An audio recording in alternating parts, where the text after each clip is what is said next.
제1부 사라짐 1975년 3월 제1장 플라이어스 밀 로드의 아메리칸 드림 1975년 메릴랜드주 켄싱턴의 봄은 한 폭의 유화 같은 완벽한 교외 풍경이었다.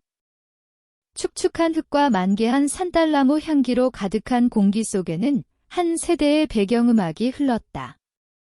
멀리서 들려오는 잔디 깎는 기계의 소리, 아스팔트 위에서 농구공이 튀는 규칙적인 소리, 그리고 아이들의 명랑하고 혼란스러운 웃음소리가 바로 그것이었다.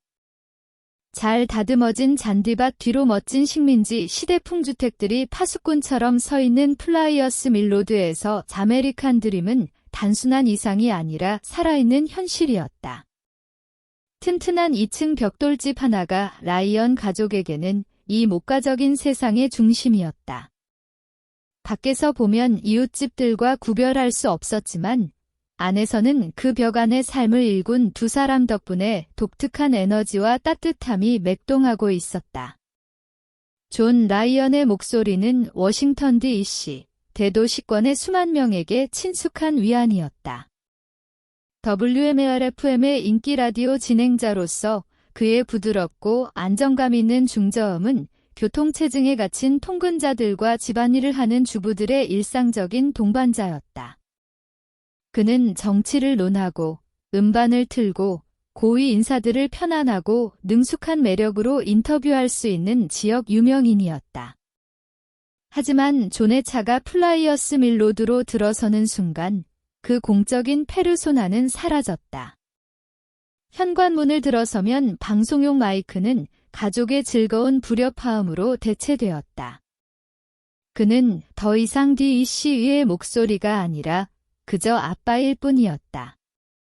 메리 라이언은 내 아이로 북적이는 가정을 관리하는 섬세하고 종종 보답받지 못하는 기술의 대가로서 집안의 조용한 원동력이었다. 그녀의 하루는 물류의 소용돌이였고 점심 도시락을 싸고 허가서에 서명하고 형제 간의 다툼을 중재하는 정교하게 조율된 발레와 같았다. 6살 터울의 내 아이와 함께 매일이 새로운 도전과 승리의 연속이었다. 메리는 이 모든 것을 엄청난 노력을 무색하게 하는 우아함으로 지휘했고 그녀의 사랑은 그들의 삶을 하나로 꿰매는 보이지 않는 실이었다. 라이언 가의 아이들은 교회 청소년의 완벽한 단면이었다. 15살인 제이는 독립에 대한 열망과 동생들을 보호하려는 타고난 본능 사이에서 아슬아슬하게 줄타기하는 10대의 소용돌이 속에 있었다. 그는 껑충한 팔다리와 싹트는 자신감으로 가득했으며 그의 세계는 점점 친구, 농구, 그리고 집 밖의 삶이 가진 신비한 매력을 중심으로 돌아갔다. 9살인 조셉은 가족의 막내로 무한한 에너지와 만족할 줄 모르는 호기심의 소용돌이였다. 그에게 세상은 거대한 퍼즐 상자였고 그는 그것을 열어 모든 조각이 어떻게 맞춰지는지 보려고 결심했다. 하지만 라이언 가족의 활기차고 고동치는 심장을 형성한 것은 두 딸이었다. 12살의 쉴라는 청소년기의 문턱에 서 있었다. 그녀에게서는 그녀가 되어가고 있는 젊은 여성의 첫 섬세한 붓터치를 볼 수 있었다. 그녀는 여동생보다 더 내성적이었고 검은 머리카락은 어린 시절의 기쁨에서 사려 깊은 사색으로 순식간에 변할 수 있는 얼굴을 감싸고 있었다. 그녀는 사생활을 소중히 여기기 시작했고 친구들과 자신만의 비밀과 농담을 나누었다. 그러나 그녀는 여전히 어린 시절의 순수한 경이로움에 매달렸고 여동생과 함께 책이나 보드게임을 하며 오후를 보내는 것에 완벽하게 만족했다. 10살의 캐서린은 순수하고 꾸밈없는 개성이 폭발하는 폭죽과도 같았다. 밝은 금발머리와 훨씬 더 밝은 미소로 그녀는 활기찼고 그녀의 웃음소리는 집안에 울려 퍼졌다. 그녀는 두려움이 없고 솔직했으며 감정을 소매 위에 그대로 드러냈다. 쉴라가 사려 깊었다면 캐서린은 충동적이었다. 쉴라가 망설일 때 캐서린은 뛰어들었다. 그들은 대조적인 모습이었지만 그들의 차이점이 바로 그들의 유대를 그토록 강력하게 만든 것이었다. 그들은 서로를 맴돌며 아는 체 하는 눈빛과 함께 나누는 킥킥거림이라는 비밀 언어를 공유하는 진정한 의미의 자매였다. 1975년 3월이 펼쳐지면서 특별한 종류의 흥분이 라이언 가족의 집안에 감돌았는데 그 에너지는 거의 전적으로 두 딸에게 집중되어 있었다. 아이의 삶에서 기념비적인 이정표인 그들의 생일이 다가오고 있었다. 쉴라는 막 13살이 되어 10대라는 신성한 문턱을 넘어서려 했다. 10대라는 단어는 마법처럼 느껴졌고 새로운 자유와 성숙의 세계로 들어가는 암호와 같았다. 지지 않으려는 캐서린은 11번째 생일을 간절히 기다리고 있었는데 이는 큰 아이가 되는 또 다른 단계였다. 기대감은 아침 식사 때 논의되고 자기 전에 속삭여지는 손에 잡힐 듯한 것이었다. 플라이어스 밀 로드에서의 삶은 아름답고 놀랍도록 평범했다.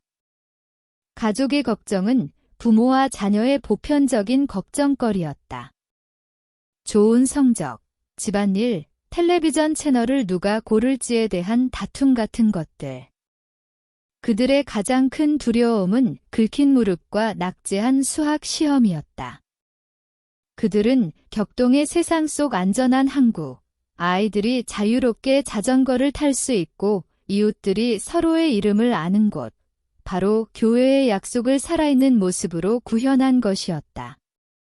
하지만 1975년 3월 25일 화요일, 켄싱턴의 가로수길 위로 밝고 맑은 빛을 들이우며 해가 떴을 때 그 완벽한 가족 사진의 기초에 보이지 않는 균열이 형성되고 있었다. 상상할 수 없는 어둠이 주변부에서 모여들어 그 순간을 기다리고 있었다. 평범함은 곧 산산조각 날 것이고 뒤따를 잊혀지지 않은 질문들은 평생 동안 메아리칠 것이었다. 제2장 주머니 속에 몇 달러. 3월 25일 아침은 봄 방학의 나른한 약속과 함께 밝았다. 시끄러운 알람 시계도 스쿨버스를 잡기 위한 정신없는 서두름도 없었다. 라이언 가족은 오전 10시경 천천히 잠에서 깨어 하나둘씩 아래층으로 내려와 토스트 냄새와 부엌에서 조용히 움직이는 메리의 존재감에 위안을 받았다. 메릴랜드의 날씨는 화창하고 쾌적한 날을 선사하며 아이들을 밖으로 유혹했다. 메리가 부엌을 오가는 동안 그녀는 아이들의 활기찬 대화를 들었다. 그들의 목소리는 하루 계획을 짜면서 서로 얽혀들었다. 10대인 제이는 가족의 울타리 너머를 바라보고 있었다. 농구장에 갈 거예요. 그가 토스트 한 조각을 집으며 선언했다. 친구들 여럿이 모여서 농구 시합하기로 했어요. 친구들의 부름, 코트 위에서 느끼는 편안한 동료애는 집에서의 어떤 활동보다 강했다. 그의 충실한 그림자인 조셉이 재빨리 끼어들었다. 나도 가도 돼, 제이 형. 응, 그는 형을 우상으로 여겼고 형들 틈에 끼어 새로운 기술이라도 배울 기회는 거부할 수 없는 제안이었다. 소년들이 운동 계획을 마무리하는 동안 쉴라와 캐서린은 눈빛을 교환했다. 그것은 한마디 말도 없이 형성되고 합의된 조용한 자매 간의 소통이었다. 농구는 남자아이들을 위한 것이었다. 그녀들에게는 그날의 휴일을 위한 더 멋지고 세련된 야망이 있었다. 그들의 대화는 일단 시작되자 흥분된 속삭임과 킥킥거림의 폭포수였다. 목적지는 휘튼 플라자 쇼핑센터였다. 그녀들의 어린 시절의 쇼핑몰은 그 자체로 하나의 우주였다. 그저 상점들의 집합이 아니라 사회적 중심지이자 가능성의 장소였다. 백화점을 둘러보고 뮤직 타임에서 최신 음반을 구경하고 가장 중요하게는 싹트는 독립심을 느낄 수 있었다. 부활절이 코앞이라 가게들은 파스텔톤의 초콜릿 토끼와 솜털 병아리 장식으로 가득 차 그녀들이 탐험하고 싶어하는 동화 나라 같았다. 메리는 그들의 계획을 엿듣고 미소 지었다. 그들의 열정은 전염성이 있었다. 그녀는 그 나이 또래 소녀들에게 쇼핑몰이 주는 매력, 즉 목적지와 임무를 스스로 정하는 단순한 즐거움을 알고 있었다. 좋은 생각이네. 그녀가 앞치마에 손을 닦으며 말했다. 거기 간 김에 피자도 좀 사 먹지 그러니? 그 제안은 즉각적인 환호를 받았다. 쇼핑센터 내 인기 있는 피자 가게인 고렌지 보울은 사랑받는 장소였다. 아이들이 어울릴 수 있고 피자는 저렴하고 치즈가 듬뿍 들어 있었으며 학교 친구를 거의 확실히 만날 수 있는 곳이었다. 돈 문제에 있어서는 언제나 현실적이었던 캐서린은 극적인 한숨을 내쉬었다. 하지만 엄마, 피자 가격이 올랐어요. 이제 한 조각에 45센트나 해요. 그녀는 마치 실제 경제적 불의에 직면한 듯 과장된 분노로 탄식했다. 4센트 인상은 그녀의 10살짜리 세계에서는 진정한 경제적 부당함이었다. 메리는 웃으며 지갑으로 갔다. 그녀는 빳빳한 지폐 몇 장을 꺼냈다. 1975년에 이것은 작은 제스처가 아니었다. 아이에게 몇 달러는 행운이었고 간식과 작은 보물들의 세계로 가는 여권이었다. 그녀는 각 소녀에게 약 2달러씩 주었고 그들의 작은 손에 든 돈은 상당하게 느껴졌다. 피자 한 조각, 소다 한 잔, 그리고 아마도 사탕 한 조각이나 5센트 상점에서 작은 기념품을 살 약간의 돈이 남을 정도였다. 소녀들의 눈이 커졌다. 이것은 공식적이었다. 그들의 여행은 자금을 지원받았다. 돈과 함께 규칙도 따라왔다. 메리의 어조는 가벼운 제안에서 부모의 권위로 바뀌었다. 그녀의 목소리는 단호했지만 사랑이 담겨 있었고 그녀의 지시는 절대적이었다. 4시까지는 집에 와야 한다. 그녀는 쉴라와 캐서린 모두와 눈을 맞추며 메시지가 전달되었는지 확인했다. 4시 5분도, 4시 15분도 안 돼요. 4시 정각이다. 저녁 먹을 거니까 너희 둘 다 와서 상 차리는 것 좀 도와야 해. 그것은 협상 불가능한 통금 시간이었다. 외출의 기대감에 들뜬 소녀들은 기꺼이 동의했다. 그럴게요. 엄마, 약속해요. 그들은 합창했다. 그 시간은 아주 멀리 있는 것 같았고 눈앞에 펼쳐진 자유의 영원함처럼 느껴졌다. 4시는 쉽게 지킬 수 있는 먼 개념이었다. 오전 11시가 다가오자 외출이 시작되었다. 제이와 조셉이 먼저 농구공을 손에 들고 코트를 향해 달려가며 포장도로를 박차고 나갔다. 몇 분 후, 쉴라와 캐서린이 현관문에 서서 자신들의 모험을 떠날 준비를 했다. 쉴라는 봄날에 대비한 현명한 조치로 옷 위에 옅은 색의 비옷을 입었고 검은 머리는 단정하게 빗어져 있었다. 쾌활한 녹색 재킷을 입은 캐서린은 흥분을 감추지 못하고 발끝으로 거의 통통 튀었다. 그들은 기대에 찬 밝은 목소리로 어머니에게 작별 인사를 했다. 다녀오세요, 엄마. 4시까지 돌아올게요. 메리는 문간에서 두 딸이 길을 따라 걸어가는 것을 지켜보았다. 그들은 나란히 걸으며 머리를 맞대고 대화하며 완벽하게 보조를 맞추었다. 햇살이 그들의 길을 밝게 비추었고 등 뒤로 긴 그림자를 드리웠다. 그것은 완벽한 그림이었다.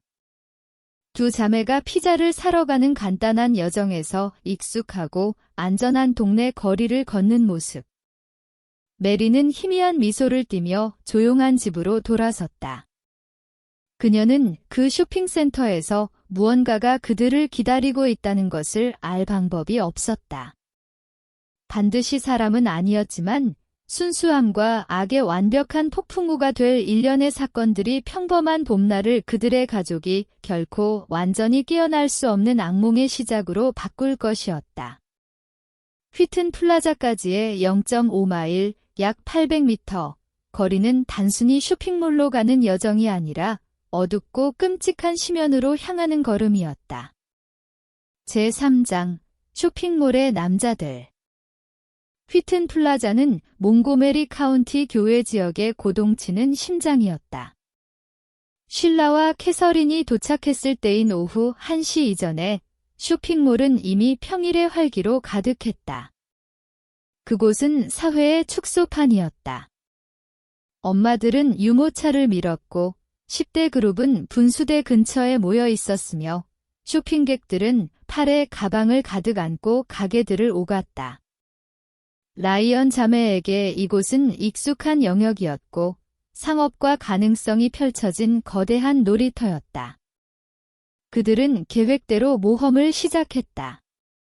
밝게 조명된 복도를 거닐며 부활절 장식의 시각적 향연에 눈을 크게 떴다. 아마도 헥트 백화점의 창문을 들여다보며 움직이는 토끼 인형을 보고 웃었을 것이고 아직 신기에는 너무 어린 플랫폼 힐을 감상하기 위해 신발 가게에 들렀을지도 모른다. 이것은 그들의 시간이었고 스스로 계획한 몇 시간의 소중한 자유였다. 하지만 이 특별한 날, 쇼핑몰의 평범한 배경에는 나중에 기억의 그늘에서 끌어내어져 범죄 수사의 혹독한 조명을 받게 될 인물들이 있었다. 외모와 접근 방식이 완전히 다른 두 남자가 같은 공간에서 활동하고 있었고 그들의 경로는 자신도 모르게 두 어린 자매와 교차하고 있었다. 첫 번째 남자는 누가 봐도 점잖은 신사였다.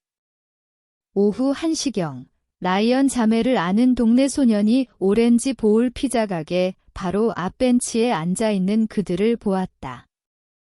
그들은 혼자가 아니었다. 한 남자가 그들에게 말을 걸고 있었는데 그의 모습은 놀라울 정도로 평범하고 심지어 인상적이었다. 그는 키가 6피트, 약 183cm 정도였고 멋진 갈색 정장을 흠잡을 데 없이 차려입고 있었다. 그는 사업가나 사무실에서 잠시 휴식을 취하는 전문가처럼 보였다. 그는 말끔하게 면도했고 머리는 단정하게 빗어져 있었다. 그에 대한 모든 것이 안전하고 신뢰할 수 있는 어른의 아우라를 풍겼다. 하지만 그를 돋보이게 한 것은 그가 들고 있던 것이었다. 그는 서류 가방을 가지고 있었고 거기에서 1975년 당시 대부분의 사람들에게는 아직 신기한 물건이었던 휴대용 테이프 녹음기와 분리된 휴대용 마이크를 꺼냈다. 그는 호기심에 이끌려 모여든 라이언 자매와 다른 아이들에게 다가갔다. 그의 이야기는 매끄럽고 그럴듯했으며 솔깃했다. 저는 라디오 방송국에서 일해요. 그는 차분하고 전문적인 목소리로 설명했다. 저희가 봄 방학과 부활절에 대해 아이들이 어떻게 생각하는지 묻는 코너를 진행하고 있어요. 몇몇 답변은 방송에 내보낼 예정입니다. 어떤 아이에게든 이것은 흥미로운 제안이었다. 라디오에 출연하여 잠시나마 유명해질 기회는 거부할 수 없는 것이었다. 하지만 쉴라와 캐서린 라이언에게 이 이야기는 독특하고 강력한 친숙함으로 다가왔다. 그들의 아빠가 라디오 방송국에서 일했다. 그들은 아마도 스튜디오를 방문하여 큰 마이크와 복잡한 음향 조절 장치를 본 적이 있을 것이다. 그들은 이 세계를 이해했다. 그 남자의 이야기는 그럴듯했을 뿐만 아니라 그들 자신의 가족 생활의 연장선상에 있었다. 그것은 완벽하고 논리적으로 이치에 맞았다. 동네 소녀는 그 남자가 마이크를 내미는 것을 지켜보았다. 늘 약간 더 내성적인 쉴라는 차례가 되자 잠시 망설였을 것이다. 자신감 넘치는 캐서린은 아마도 기회를 덥석 물고 마이크의 은색망에 대고 생기 넘치는 목소리로 자신의 생각을 말했을 것이다. 그들은 특별하고 선택받았다는 느낌에 미소 짓고 웃었다. 그들은 흥미로운 일의 일부가 되었다. 이 장면을 목격한 소녀는 또 다른 작고 사소해 보이는 세부 사항을 알아차렸다. 갈색 정장의 남자는 약간 절뚝거리며 걸었다. 눈에 띄지는 않았지만 걸음걸이에 미묘한 불편함이 있었다. 당시에는 아무 의미도 없었다. 나중에 그것은 퍼즐의 중요한 조각이 될 것이었다. 이 겉보기에 무해한 상호작용이 일어나는 동안 또 다른 더 노골적으로 사악한 존재가 휘튼 플라자의 복도를 배회하고 있었다. 데넷이라는 젊은 여성과 그녀의 친구들은 쇼핑몰에서 하루를 즐기려 했지만 그들을 따라다니는 소름 끼치는 젊은 남자 때문에 오후를 망치고 있었다. 이 두 번째 인물은 잘 차려입은 녹음기 남자와는 완전한 정반대였다. 그는 더 젊었고 아마도 10대 후반이나 20대 초반이었으며 단정치 못한 위협적인 분위기를 풍겼다. 키는 약 5피트 11인치, 약 180cm의 마른 체격이었다. 그의 얼굴은 청소년기의 고뇌를 보여주는 지도 같았고 심한 여드름과 특히 왼쪽 뺨에 있는 흉터 자국이 그에게 거칠고 위험한 인상을 주었다. 그의 머리는 길고 지저분했으며 옷은 싸구려에 낡았다. 당시 특정 젊은 남성들 사이에서 유행하던 스타일인 피터스 재킷을 입고 있었다. 그는 쇼핑몰의 깨끗하고 가족 친화적인 환경에서 튀는 불안하고 부조화스러운 인물이었다. 그를 정말 무섭게 만든 것은 그의 외모뿐만 아니라 그의 행동이었다. 그는 데넷과 그녀의 친구들을 그냥 쳐다보는 것이 아니었다. 그는 응시하고 있었다. 그것은 그들을 집요하게 따라다니는 강렬하고 포식적인 시선이었다. 그들이 가게를 옮겨 다닐 때마다 그는 가까운 거리에 숨어들어 그들에게 시선을 고정했다. 그 시선은 어떠한 사회적 예의도 없이 조용하고 공격적인 의도로 가득 차 있어 불안했다. 소녀들은 그의 시선 아래에서 점점 더 불편해졌고 출의 즐거움은 사라져갔다. 마침내 데넷의 친구 중 한 명이 참지 못했다. 그녀는 두려움과 허세가 뒤섞인 날카로운 목소리로 돌아섰다. 차라리 우리 사진을 찍으시죠. 그게 더 오래 갈 테니까. 그것은 상대를 부끄럽게 만들고 당황하게 해서 물러나게 하려는 전형적인 10대의 응수였다.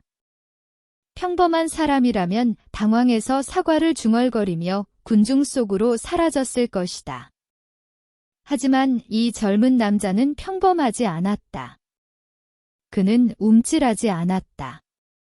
그는 시선을 돌리지 않았다. 그는 마치 그녀가 아무 말도 하지 않은 것처럼 표정 변화 없이 계속 쳐다보기만 했다.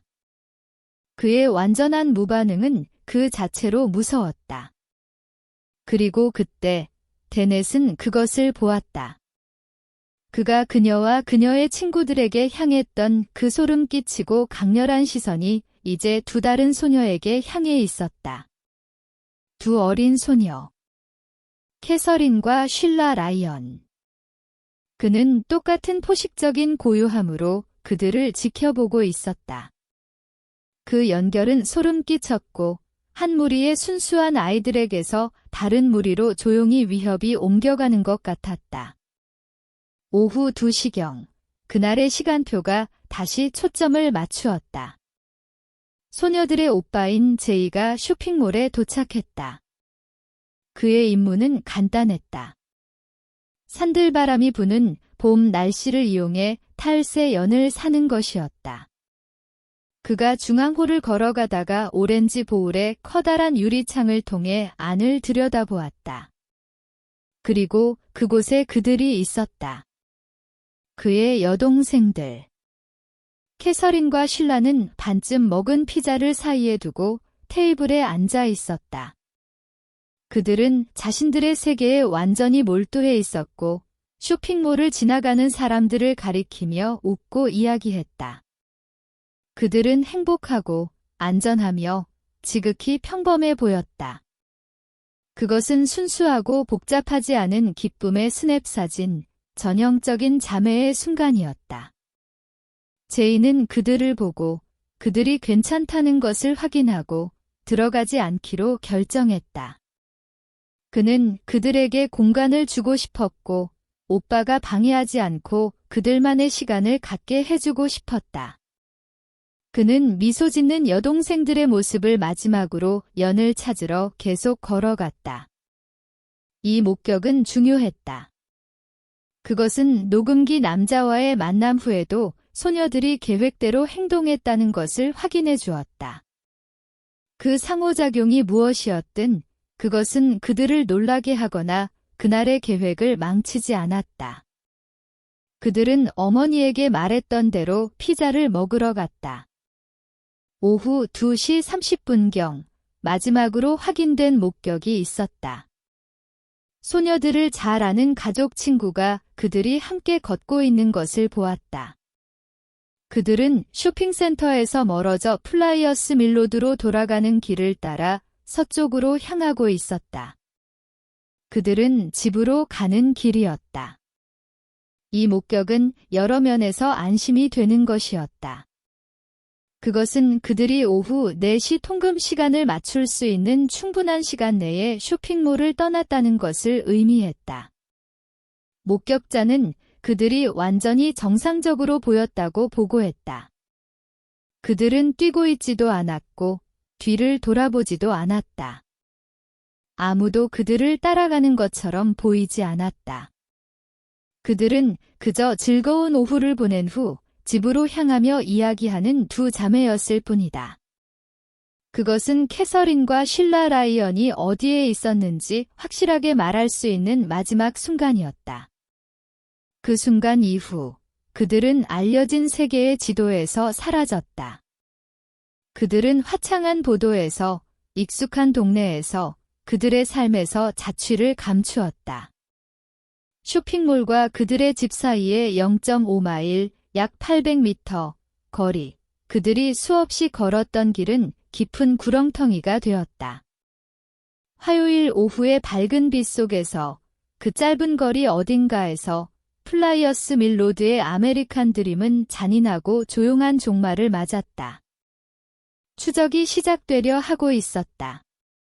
제2부 기나긴 침묵 1975-2013 제4장 똑딱이는 시계 라이언 가족의 부엌벽에 걸린 시계는 단순한 둥근 얼굴의 가전제품이었지만 3월 25일 오후 그 똑딱거리는 소리는 어머니의 고조되는 공포의 박자를 맞추는 메트로놈이 되었다.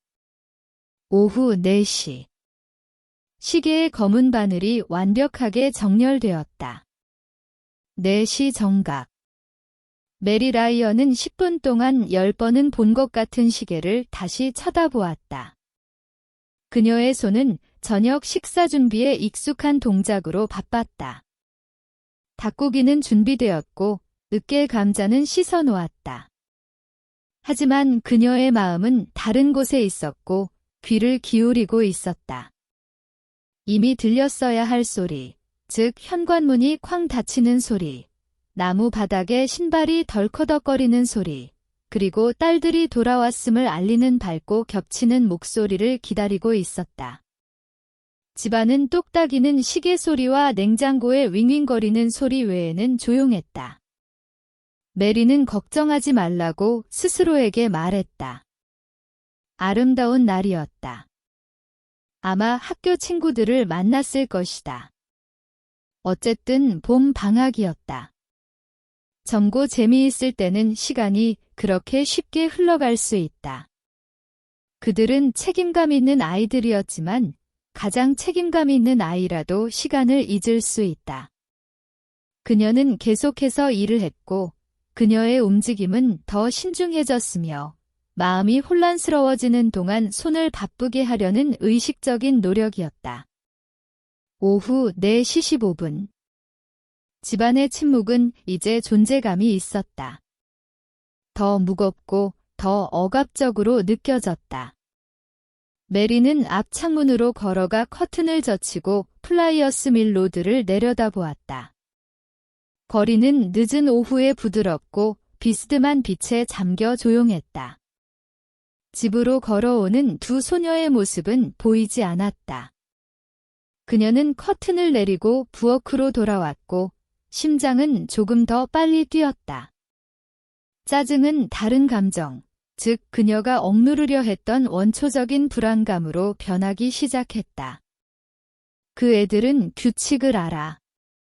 4시까지라고 그들이 가장 좋아하는 프라이드 치킨은 계획된 특별식이었다. 늦는다는 것은 차가운 저녁을 의미했다. 그것만으로도 보통 충분한 동기부여가 되었다. 오후 4시 30분. 불안감은 이제 위장 깊숙한 곳에서 차가운 매듭이 되었다. 이건 정상이 아니었다. 이건 그들답지 않았다. 쉴라는 양심적이고 규칙을 잘 지키는 아이였다. 캐서린은 더 충동적이긴 했지만 어머니를 무척 사랑했고 일부러 이렇게 걱정하게 만들 리가 없었다. 그들은 통금 시간을 어기지 않았다. 그들은 그냥 어딘가로 사라지지 않았다. 메리는 저녁 식사를 만드는 척하는 것을 포기했다. 닭고기는 냉장고에 그대로 있었다. 그녀는 부엌에서 거실 창문까지 그리고 다시 돌아오는 좁고 불안한 동선을 따라 서성거리기 시작했다. 지나갈 때마다 그녀는 아침을 머릿속으로 되감았다. 그들의 행복한 얼굴. 4시까지 돌아오겠다는 약속. 그녀 자신의 미소 띤 작별 인사, 역겹고 금속성 맛이 입안에 가득 찼다. 그녀는 수천 가지 시나리오를 상상했고 각각은 이전보다 더 무서웠다. 자전거에서 떨어지는 것, 발목을 삐는 것, 길을 잃는 것. 하지만 그들이 그렇게 잘 아는 길에서 어떻게 길을 잃을 수 있을까? 그녀는 더 어두운 생각들, 모든 부모의 마음속 깊은 곳에 도사리고 있는 감히 입 밖에 내지 못하는 말할 수 없는 두려움과 싸웠다. 오후 5시. 1시간 늦었다. 해는 하늘에서 더 낮게 기울기 시작했고 잔디밭을 가로지르는 그림자는 길어졌다. 봄날의 따스함은 서늘한 저녁 냉기로 바뀌고 있었다. 합리화는 증발했다. 짜증은 오래전에 사라졌다. 남은 것은 생생하고 사무치는 두려움뿐이었다. 존 라이언이 라디오 방송국에서 집으로 돌아왔을 때 아내를 발견한 것은 바로 이 조용한 공포의 상태에서였다. 그는 평소에 행복한 혼란이 가득한 집을 기대하며 들어왔지만 불안한 정적에 마주했다. 메리는 전화기 옆에 앉아 있었고 손을 무릎 위에서 꽉 쥐고 있었으며 얼굴은 창백하고 긴장되어 있었다. 애들이 집에 안 왔어요. 그녀의 목소리는 거의 속삭임에 가까웠다. 4시까지 오기로 했는데. 존의 공적인 페르소나, 즉 차분하고 침착한 라디오 진행자는 순식간에 사라졌다. 그는 아내의 눈에서 공포를 보았고 자신의 가슴 속에서도 그것이 비치는 것을 느꼈다. 그는 자신의 딸들을 알았다. 그는 그들의 성격을 알았다. 이것은 단순한 10대의 지각이 아니었다. 이것은 다른 무언가였다. 끔찍하게 잘못된 무언가. 그들은 서로를 바라보았고 말하지 않은 두려움이 그들 사이를 오갔다. 딸들의 친구 부모들에게 몇 통의 정신없고 소용없는 전화를 건 후 끔찍한 현실이 자리 잡았다. 남은 일은 단 하나뿐이었다. 떨리는 손으로 존 라이언은 전화 수화기를 들었다. 그는 몽고메리 카운티 경찰서 번호를 눌렀다. 그들의 삶을 이전과 뒤후로 나누게 될 그 전화가 걸려왔다. 그들은 두 어린 딸, 캐서린과 쉴라를 실종자로 신고했다. 제5장 바람 속의 향기. 공식 보고서는 1975년 3월 25일 오후 7시 2분에 접수되었다. 캐서린 라이언, 10세. 쉴라 라이언, 12세. 실종. 초기 전화를 받은 경찰관은 전문적이고 침착했다. 그는 이와 비슷한 이야기를 수백 번 들어봤다. 대부분의 실종 아동은 몇 시간 안에 나타납니다. 라이언 씨, 그는 안심시키려는 듯 연습한 단조로운 목소리로 설명했다. 보통 친구 집에 있다가 시간을 잊어버리죠. 보고서를 접수하고 이 지역 순찰 경관들이 주시하도록 하겠습니다. 하지만 존과 메리에게 이 위로는 공허하게 들렸다. 그들은 이것이 다르다는 것을 알았다. 경찰이 표준 절차를 시작하는 동안 라이언 가족은 필사적인 밤샘을 시작했다. 전화기는 잠재적인 생명선인 신성한 물건이 되었다. 한 사람은 항상 그 옆에 배치되어 전화벨이 울릴 때마다 희망과 두려움이 뒤섞인 고통스러운 감정으로 심장이 뛰었다. 그들은 교대로 전화를 지켰고 전화가 절대 응답되지 않는 일이 없도록 했다. 모든 전화가 바로 그 전화일 수 있었다. 경찰로부터의 소식 또는 신의 가호로 무사히 돌아온 소녀들 자신으로부터의 전화. 저녁이 밤으로 깊어지면서 경찰의 대응은 격상되기 시작했다. 초기의 주시 순찰은 아무 성과가 없었다. 사건은 일반적인 실종 신고에서 최우선 수색으로 격상되었다. 켄싱턴과 휘튼의 조용한 교외 거리는 이제 경찰 순찰차의 파란색과 빨간색 불빛으로 교차되었다. 경찰관들은 체계적인 가가호호 방문을 시작했고 그들의 손전등은 어둠 속에서 날카로운 빗줄기를 갈랐다. 그들은 문을 두드리고 이웃을 깨우며 정중하지만 긴급한 질문을 던졌다. 오늘 오후에 두 어린 소녀를 보셨나요? 한 명은 금발, 한 명은 갈색 머리요. 이쪽으로 걸어가는 거요? 첫 24시간 이내의 수색은 극적으로 강화되었다. 경찰견 부대가 투입되었다. 강력하고 특화된 감각을 가진 수색견들은 소녀들의 마지막 동선을 추적하는 최고의 희망이었다. 휘튼 플라자에서 개들은 즉시 냄새를 맡았다. 그것은 강했고 캐서린과 쉴라가 계획대로 그곳에 있었다는 명백한 확인이었다. 조련사들은 흥분한 개들을 따라 쇼핑몰을 지나 오렌지 보울을 지나 넓은 주차장으로 나아갔다. 그리고 그 후 아무것도 없었다. 냄새는 그냥 멈췄다. 마치 소녀들이 하늘로 들어 올려진 것처럼 아스팔트 가장자리에서 사라졌다. 그 의미는 소름 끼치고 즉각적이었다. 그들은 차에 탔다. 강제적이든 자발적이든 그들의 도보 여정은 바로 거기서 끝났다. 수색 범위는 폭발적으로 확대되었다. 동네의 우려로 시작된 것이 대규모, 다기관 작전이 되었다. 소녀들이 더 이상 인근 지역에 없다는 두려움은 수사를 외부로 밀어붙였다. 검은 잠수복을 입은 잠수부들이 지역 호수와 연못에 탁하고 차가운 깊은 곳을 수색하기 위해 투입되었고 그들의 수색은 암울하고 조용한 발레였다. 강력한 손전등으로 무장한 경찰관 팀들이 어둡고 축축한 배수관망으로 내려가 콘크리트 터널에서 소녀들의 이름을 부르며 목소리가 울려 퍼지게 했고 응답을 바라면서도 무엇을 찾을지 두려워했다. 모든 열린 공간이 면밀히 조사되었다. 잡초가 무성하고 쓰레기가 널려있는 공터는 수색대들이 줄을 서서 샅샅이 뒤졌다. 창문이 텅 빈 눈처럼 보이는 버려진 건물들은 부수고 들어가 꼼꼼하게 조사되었다. 두 어린 소녀가 숨어 있을 수 있는 또는 숨겨졌을 수 있는 모든 상상 가능. 있는 모든 상상 가능한 장소가 뒤집어졌다.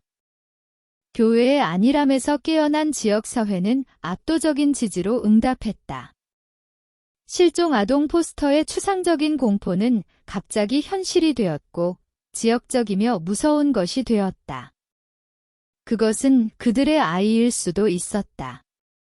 라이언 가족과 서로에게 낯선 수백 명의 자원봉사자들이 수색에 참여하기 위해 나타났다. 그들은 은행원, 교사, 배관공, 주부였고 모두 캐서린과 쉴라를 집으로 데려오겠다는 단 하나의 절박한 희망으로 뭉쳤다. 현상금 기금이 신속하게 설립되었다. 기부금이 쏟아져 들어왔고 기금은 $9,000로 부풀어 올랐다.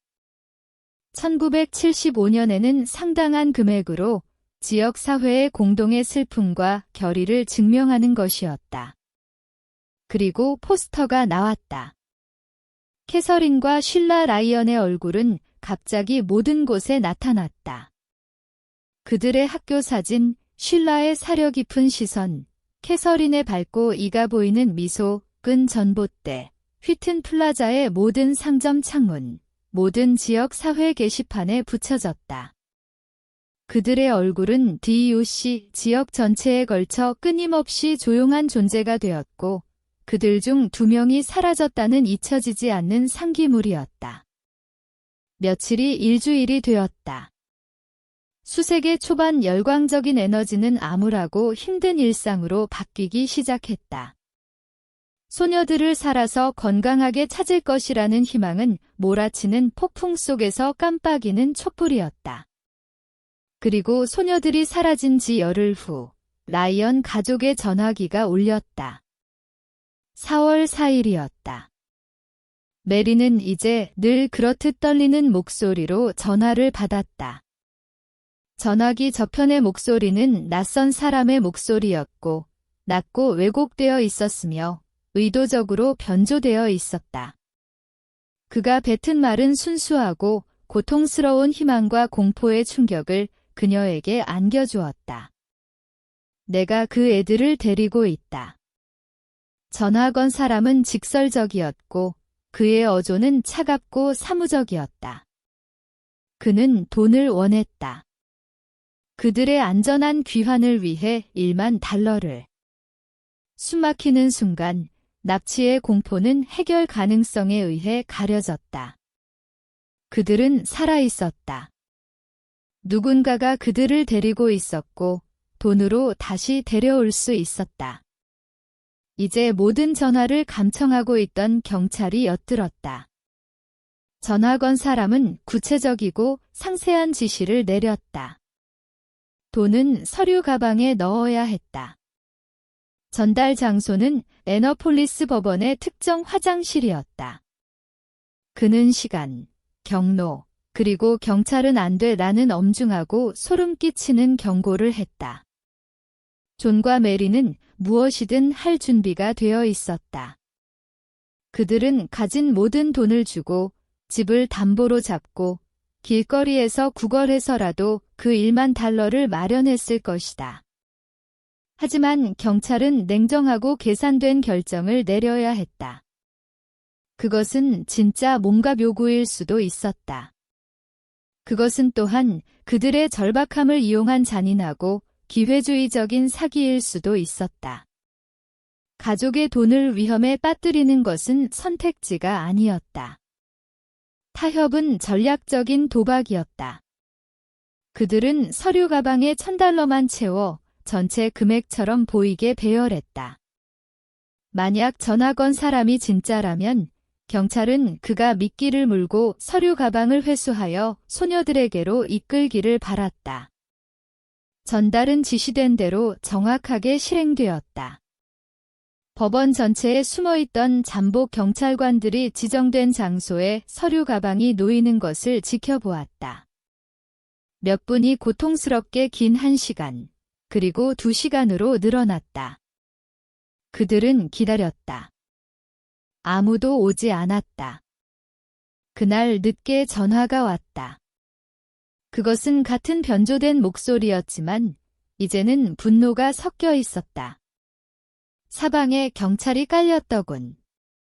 내가 봤어. 거래는 취소다.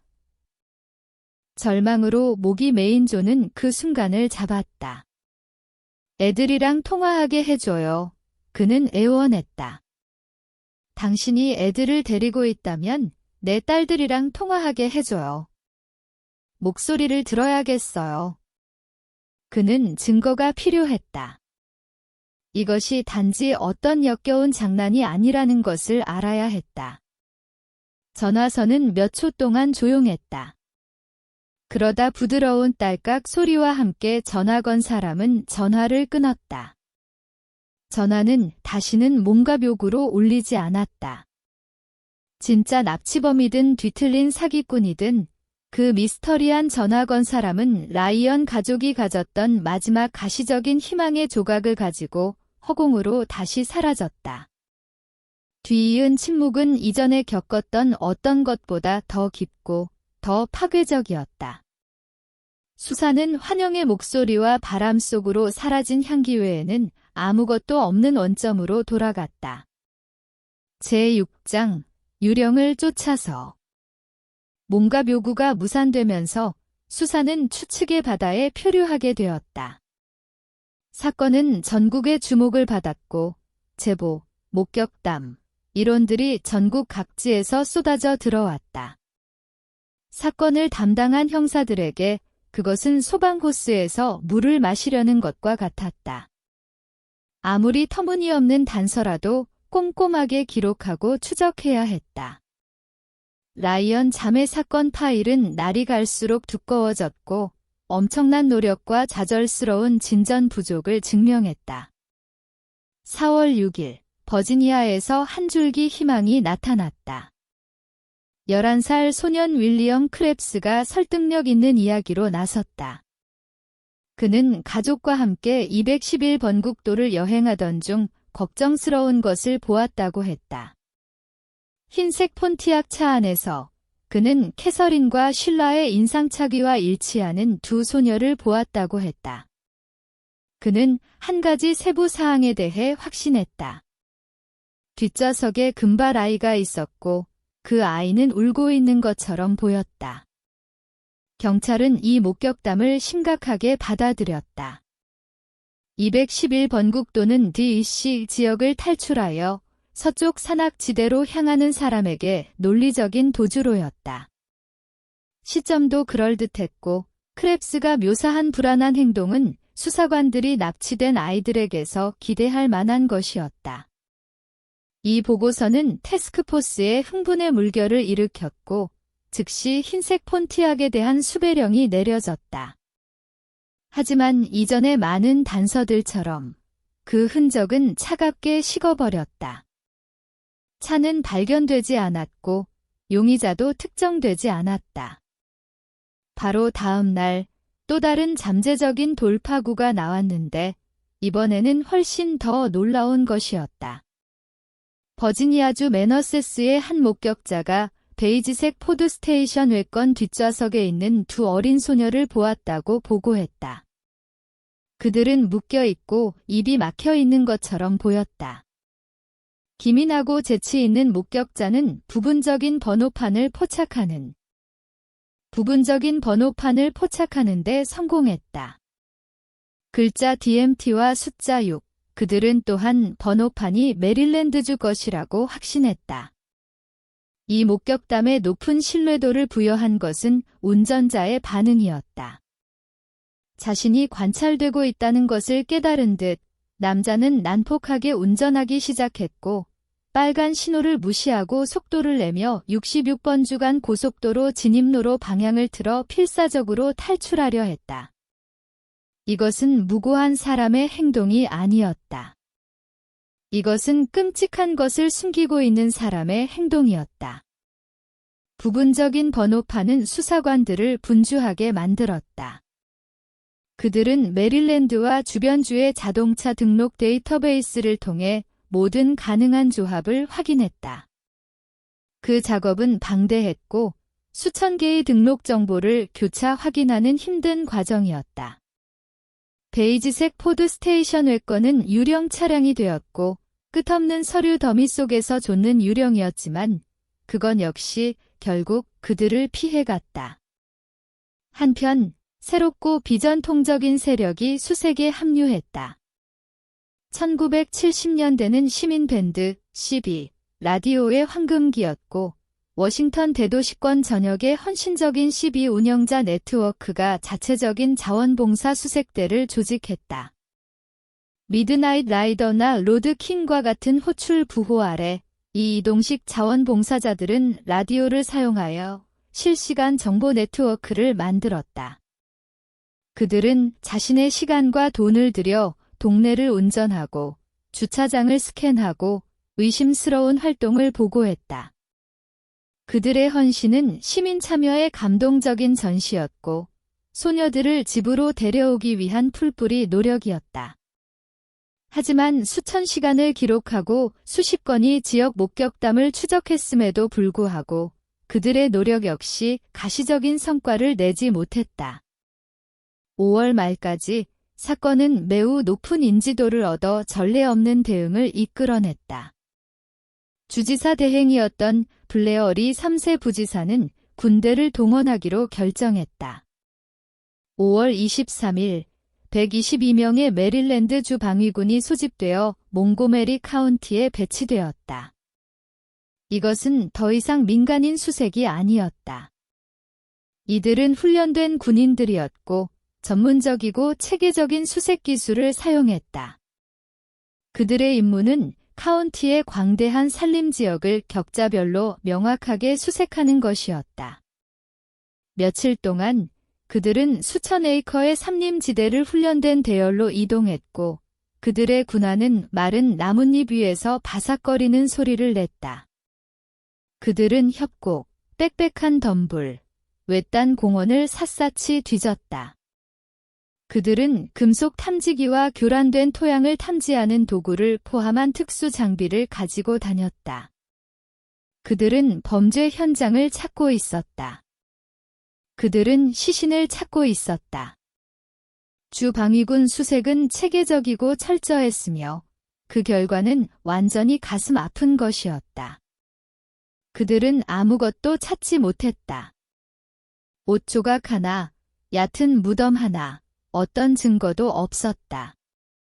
물리적 증거가 전혀 없다는 사실은 사건에서 가장 사람을 미치게 하는 측면이 되고 있었다.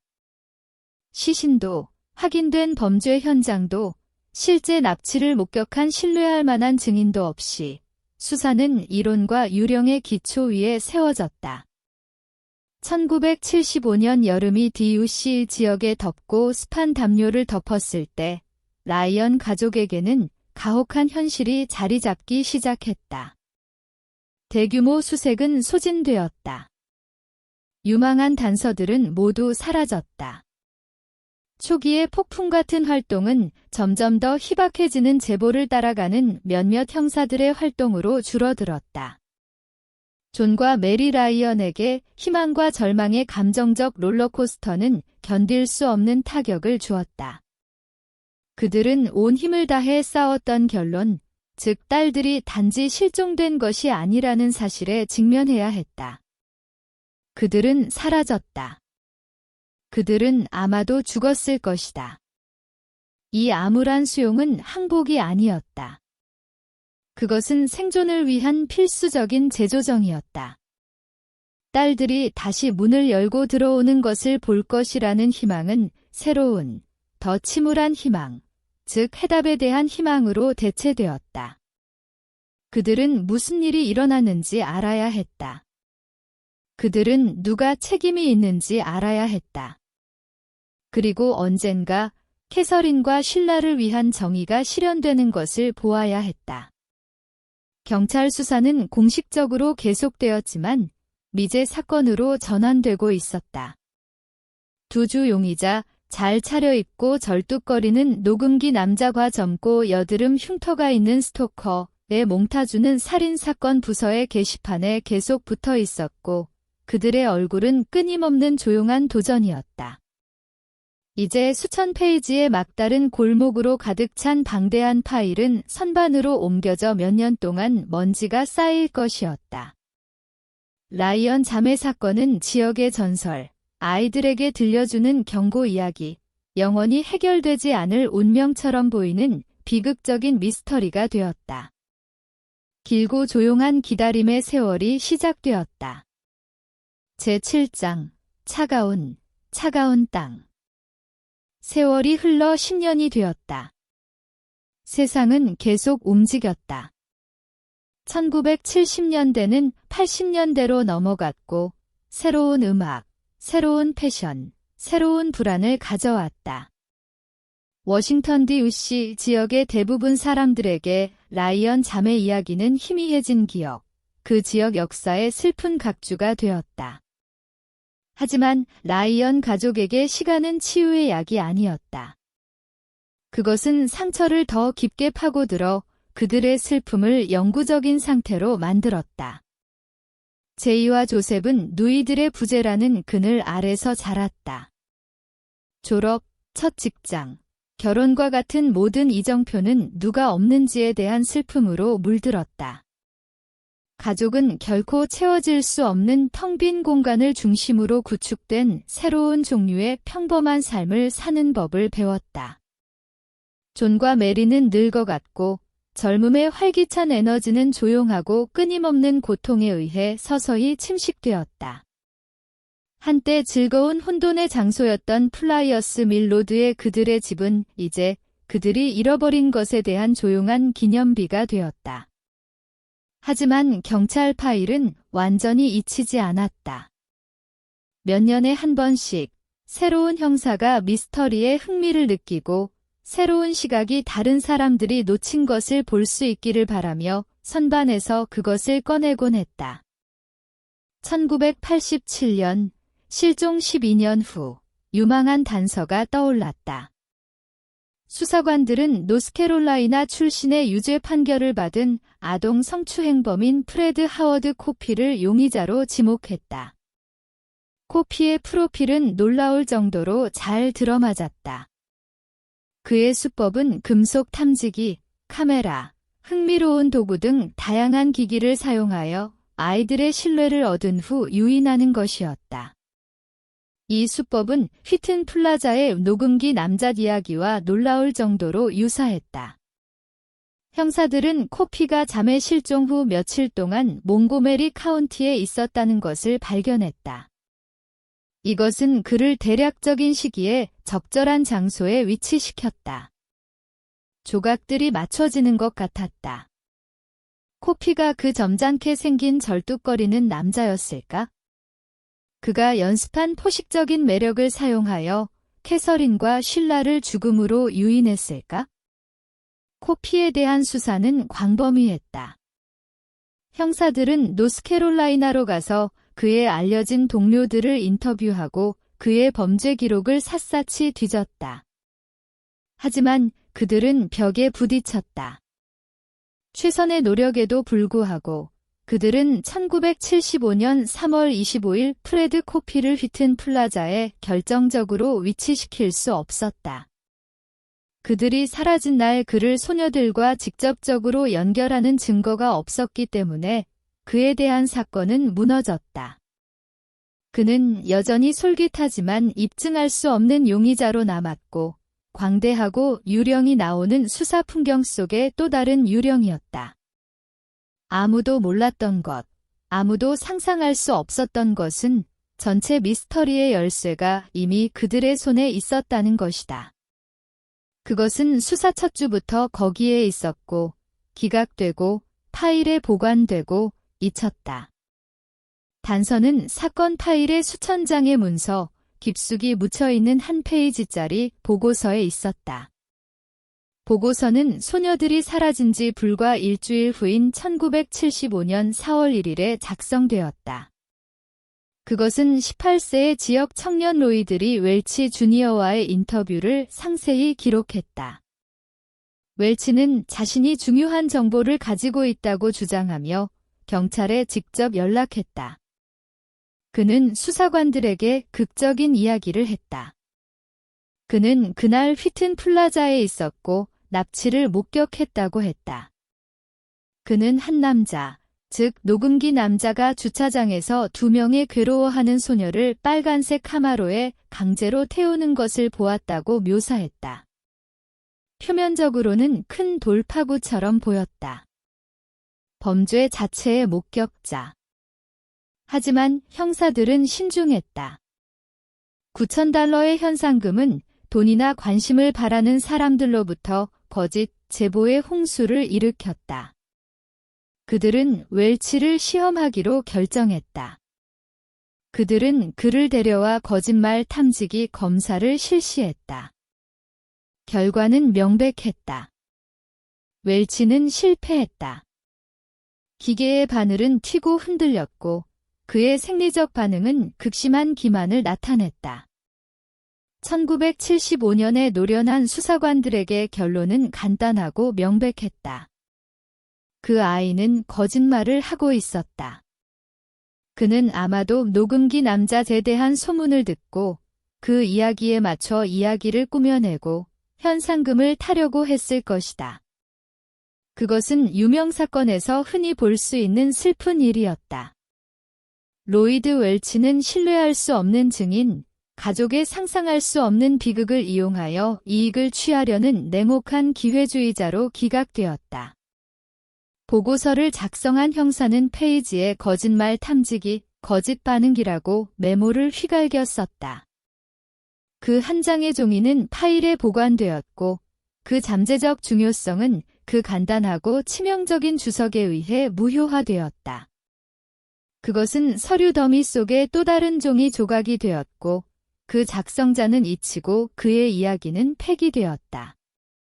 로이드 리 웰치 주니어는 경찰서를 걸어 나와 다시 무명 속으로 사라졌다. 그의 이름은 현행 수사에서 사라졌다. 그리고 38년 동안 진실은 거짓말 탐지기 검사와 미제 사건의 짓누르는 무게 아래 그와 함께 잠들어 있었다. 파일은 선반에 앉아 그 비밀을 간직한 채 기다리고 있었다. 이야기가 거기서 끝났다고 믿기를 거부할 누군가가 나타나기를. 한 페이지를 찾을 만큼 깊이 파고들어 어쩌면 기계가 틀렸을지도 모른다고 의문을 품을 누군가를. 제3부 발굴 2013-2014 제8장 형사와 먼지 2013년까지 라이언 자매 사건은 화석이었다. 그것은 DNA 분석, 광범위한 CCTV, 디지털 포렌식 이전 시대에 속했다. 원래의 형사들은 오래전에 은퇴했고 일부는 사망했다. 이제 여러 개의 큰 상자로 구성된 사건 파일 자체는 막다른 골목과 퇴색한 희망의 물리적 기록 보관소인 유물이었다. 그것은 모두가 알고 있지만 아무도 해결될 것이라고 믿지 않는 비극적이고 상징적인 미제 사건 중 하나였다. 하지만 몽고메리 카운티 경찰서는 완전히 포기하지 않았다. 역사를 다시 쓰게 될 결정으로 이 미제 사건은 새로운 형사 크리스 햄록 경사에게 배정되었다. 햄록은 쉽게 단념하는 사람이 아니었다. 그는 체계적이고 인내심이 있으며 조용하고 불독 같은 끈기를 가지고 있었다. 그는 진정으로 해결할 수 없는 사건은 없다고 믿었고 오래된 파일 더미 어딘가에 잡아당기면 모든 것을 풀 수 있는 실이 항상 있다고 믿었다. 그의 임무는 기념비적이었다. 라이언 자매 실종과 관련된 모든 종이 조각을 다시 검토하는 것, 대부분을 압도했을 과제였지만 햄록은 사서의 정밀함과 사냥꾼의 집중력으로 접근했다. 그는 느리고 고된 읽기 과정을 시작했다. 그는 대충 훑어보지 않았다. 그는 모든 보고서, 모든 증인 진술, 모든 인터뷰 녹취록의 모든 단어를 읽었다. 그는 1975년에 세계에 몰입하여 원래 수사관, 증인, 사건에 드나들었던 수십 명의 사소한 인물들의 이름을 익혔다. 그는 실수, 간과된 세부 사항, 새로운 방향을 가리킬 수 있는 불일치를 찾고 있었다. 며칠이 몇 주가 되었다. 그는 상자 하나하나를 훑어나갔고 오래된 종이와 먼지 냄새가 그의 끊임없는 동반자였다. 그리고 기록 보관소 깊숙이 묻혀있던 그것을 발견했다. 그것은 세월에 누렇게 변색된 한 장의 종이였다. 18세 증인 로이드리 웰치 주니어에 대한 보고서. 햄록은 웰치가 납치를 보았다고 주장한 간략한 요약을 읽었다. 그리고 그는 맨 아래에 있는 치명적인 메모를 보았다. 거짓말 탐지기, 거짓 반응.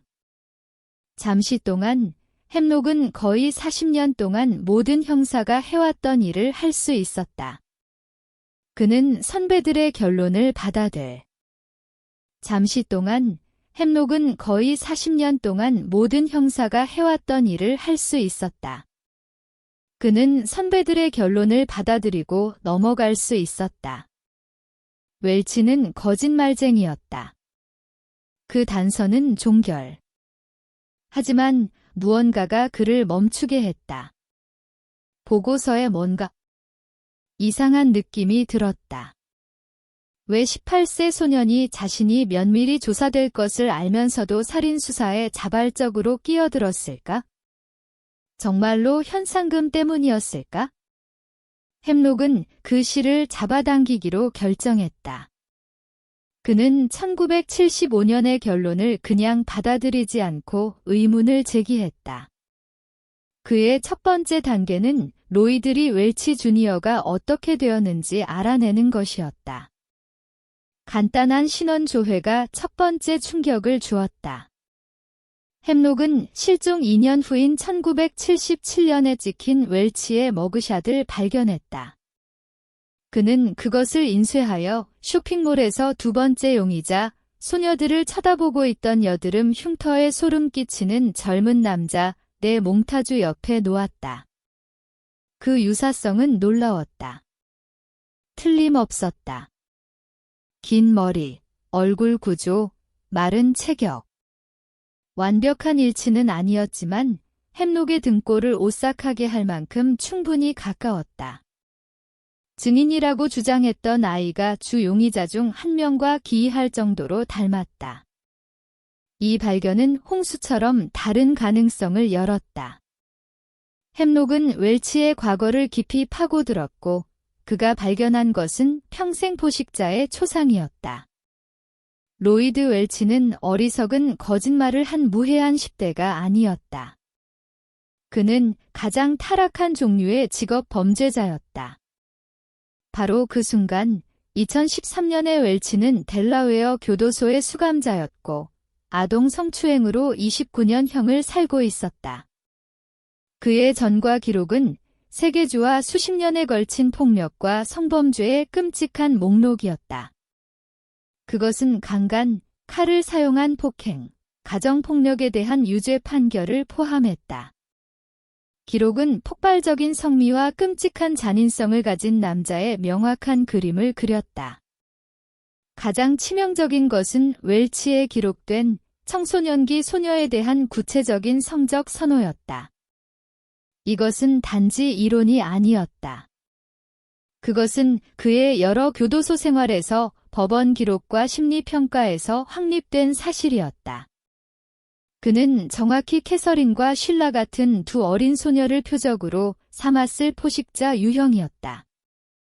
햄록은 또한 웰치가 에팔레치아 출신으로 위탁 가정에서 심각한 문제와 학대로 가득 찬 어린 시절을 보냈다는 것을 알게 되었다. 그를 아는 사람들은 그를 변덕스럽고 조종적이며 분노 발작에 빠지기 쉬운 사람으로 묘사했다. 갑자기 1975년에 실패한 거짓말 탐지기 검사는 완전히 다르게 보였다. 그것은 더 이상 증인이라는 거짓말의 증거가 아니었다. 그것은 비극적으로 오해된 위험 신호일 가능성이 있었다. 직업 범죄자, 특히 웰치와 같은 조종적인 포식자들은 종종 거짓말 탐지기 검사를 이기거나 혼란시키는 방법을 알고 있었다. 아니면 그가 가장 명백한 이유, 즉 그가 단지 증인이 아니었기 때문에 실패했을 수도 있었다. 그는 참여자였다. 그리고 납치에 대한 질문은 너무나 가까이 다가왔던 것이다. 잊혀진 한 페이지짜리 보고서는 더 이상 막다른 골목이 아니었다. 그것은 로드맵이었다. 2013년 10월 16일 크리스 햄록 경사와 그의 형사팀은 델라웨어의 스미르나 교정센터로 향했다. 그들은 38년 동안 지연된 대화를 하려고 했다. 그들은 로이드 웰치와 이야기할 것이었다. 그들은 살균된 회색 면회실로 들어갔다. 이제 50대 후반의 남자가 된 웰치가 들어왔다. 그는 배가 나왔고 머리카락은 듬성듬성했으며 그의 머그샷의 젊은 시절의 위협은 장기 수감자의 지친 창백함으로 대체되었다. 그는 형사들 맞은편에 앉았다. 햄록이 신중하게 준비한 소개를 시작하기도 전에 웰치는 그들을 바라보았고 그의 눈에는 읽을 수 없는 무언가가 스쳐 지나갔다. 그리고 말했다. 그의 첫 마디는 질문이나 부인이 아니었다. 그것은 소름 끼치고 사실적인 진술이었다. 왜 오셨는지 압니다. 그의 목소리는 낮은 울림이었다. 그 사라진 두 아이 때문에 오셨겠죠? 그 한 문장에서 햄록은 그를 잡았다고 알았다. 40년 전에 기각된 무고한 증인은 이 방문을 예상하지 못했을 것이다. 무고한 사람은 혼란스러워했을 것이다. 평생 동안 죄의 비밀을 간직한 남자만이 그들이 왜 왔는지 정확히 알 것이다. 발굴이 시작되었다. 제9장, 느린 자백. 이어진 8시간의 신문은 심리전의 명수였다. 크리스 햄록 경사와 로이드 웰치는 작은, 공기 없는 방에서 두 개의 상반된 힘이었다. 인내심 있고 끈질긴 형사와 교활하고 조종적인 포식자. 햄록은 캐서린과 쉴라의 사진을 그들 사이의 테이블 위에 놓는 것으로 시작했다. 시간에 멈춘 두 어린 소녀의 밝고 희망찬 얼굴. 이 두 어린 소녀는 아직 발견되지 않았어요. 로이드 햄록의 목소리는 평탄하지만 단호했다. 그리고 그들의 부모님은 이제 거의 80세가 다 되었어요. 그들은 무슨 일이 있었는지 알 자격이 있습니다. 웰치의 반응은 즉각적이고 구체적이었다. 그는 1975년 원래 이야기의 한 버전을 늘어놓기 시작했다. 그렇다. 그는 휘튼 플라자에 있었다. 그렇다. 그는 무언가를 보았다. 그는 한 남자가 두 소녀를 차 뒷좌석에 태우는 것을 보았다고 묘사했다. 그는 자신의 대본을 고수하며 자신을 증인으로 위치시켰다. 있는 모든 상상 가능한 장소가 뒤집어졌다. 교회의 안일함에서 깨어난 지역사회는 압도적인 지지로 응답했다. 실종 아동 포스터의 추상적인 공포는 갑자기 현실이 되었고 지역적이며 무서운 것이 되었다. 그것은 그들의 아이일 수도 있었다. 라이언 가족과 서로에게 낯선 수백 명의 자원봉사자들이 수색에 참여하기 위해 나타났다. 그들은 은행원, 교사, 배관공, 주부였고 모두 캐서린과 쉴라를 집으로 데려오겠다는 단 하나의 절박한 희망으로 뭉쳤다. 현상금 기금이 신속하게 설립되었다. 기부금이 쏟아져 들어왔고 기금은 $9,000로 부풀어 올랐다. 1975년에는 상당한 금액으로 지역사회의 공동의 슬픔과 결의를 증명하는 것이었다. 그리고 포스터가 나왔다. 캐서린과 쉴라 라이언의 얼굴은 갑자기 모든 곳에 나타났다. 그들의 학교 사진, 쉴라의 사려 깊은 시선, 캐서린의 밝고 이가 보이는 미소, 끈 전봇대, 휘튼 플라자의 모든 상점 창문, 모든 지역 사회 게시판에 붙여졌다. 그들의 얼굴은 DUC 지역 전체에 걸쳐 끊임없이 조용한 존재가 되었고 그들 중 2명이 사라졌다는 잊혀지지 않는 상기물이었다. 며칠이 일주일이 되었다. 수세기 초반 열광적인 에너지는 암울하고 힘든 일상으로 바뀌기 시작했다. 소녀들을 살아서 건강하게 찾을 것이라는 희망은 몰아치는 폭풍 속에서 깜빡이는 촛불이었다. 그리고 소녀들이 사라진 지 열흘 후 라이언 가족의 전화기가 울렸다. 4월 4일이었다. 메리는 이제 늘 그렇듯 떨리는 목소리로 전화를 받았다. 전화기 저편의 목소리는 낯선 사람의 목소리였고 낮고 왜곡되어 있었으며 의도적으로 변조되어 있었다. 그가 뱉은 말은 순수하고 고통스러운 희망과 공포의 충격을 그녀에게 안겨주었다. 내가 그 애들을 데리고 있다. 전화 건 사람은 직설적이었고 그의 어조는 차갑고 사무적이었다. 그는 돈을 원했다. 그들의 안전한 귀환을 위해 $10,000,000를. 숨막히는 순간 납치의 공포는 해결 가능성에 의해 가려졌다. 그들은 살아있었다. 누군가가 그들을 데리고 있었고 돈으로 다시 데려올 수 있었다. 이제 모든 전화를 감청하고 있던 경찰이 엿들었다. 전화 건 사람은 구체적이고 상세한 지시를 내렸다. 돈은 서류 가방에 넣어야 했다. 전달 장소는 애너폴리스 법원의 특정 화장실이었다. 그는 시간, 경로, 그리고 경찰은 안 돼라는 엄중하고 소름 끼치는 경고를 했다. 존과 메리는 무엇이든 할 준비가 되어 있었다. 그들은 가진 모든 돈을 주고 집을 담보로 잡고 길거리에서 구걸해서라도 그 $10,000,000를 마련했을 것이다. 하지만 경찰은 냉정하고 계산된 결정을 내려야 했다. 그것은 진짜 몸값 요구일 수도 있었다. 그것은 또한 그들의 절박함을 이용한 잔인하고 기회주의적인 사기일 수도 있었다. 가족의 돈을 위험에 빠뜨리는 것은 선택지가 아니었다. 타협은 전략적인 도박이었다. 그들은 서류 가방에 $1,000만 채워 전체 금액처럼 보이게 배열했다. 만약 전화 건 사람이 진짜라면 경찰은 그가 미끼를 물고 서류 가방을 회수하여 소녀들에게로 이끌기를 바랐다. 전달은 지시된 대로 정확하게 실행되었다. 법원 전체에 숨어있던 잠복 경찰관들이 지정된 장소에 서류 가방이 놓이는 것을 지켜보았다. 몇 분이 고통스럽게 긴 1시간, 그리고 2시간으로 늘어났다. 그들은 기다렸다. 아무도 오지 않았다. 그날 늦게 전화가 왔다.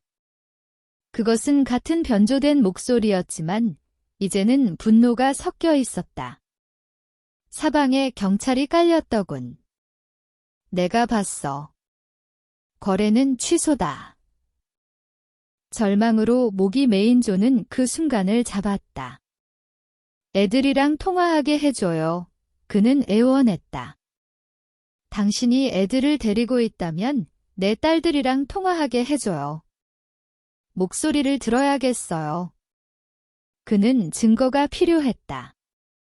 이것이 단지 어떤 역겨운 장난이 아니라는 것을 알아야 했다. 전화선은 몇 초 동안 조용했다. 그러다 부드러운 딸깍 소리와 함께 전화 건 사람은 전화를 끊었다. 전화는 다시는 몸값 요구로 울리지 않았다. 진짜 납치범이든 뒤틀린 사기꾼이든 그 미스터리한 전화 건 사람은 라이언 가족이 가졌던 마지막 가시적인 희망의 조각을 가지고 허공으로 다시 사라졌다. 뒤이은 침묵은 이전에 겪었던 어떤 것보다 더 깊고 더 파괴적이었다. 수사는 환영의 목소리와 바람 속으로 사라진 향기 외에는 아무것도 없는 원점으로 돌아갔다. 제6장 유령을 쫓아서 몸과 묘구가 무산되면서 수사는 추측의 바다에 표류하게 되었다. 사건은 전국의 주목을 받았고 제보, 목격담, 이론들이 전국 각지에서 쏟아져 들어왔다.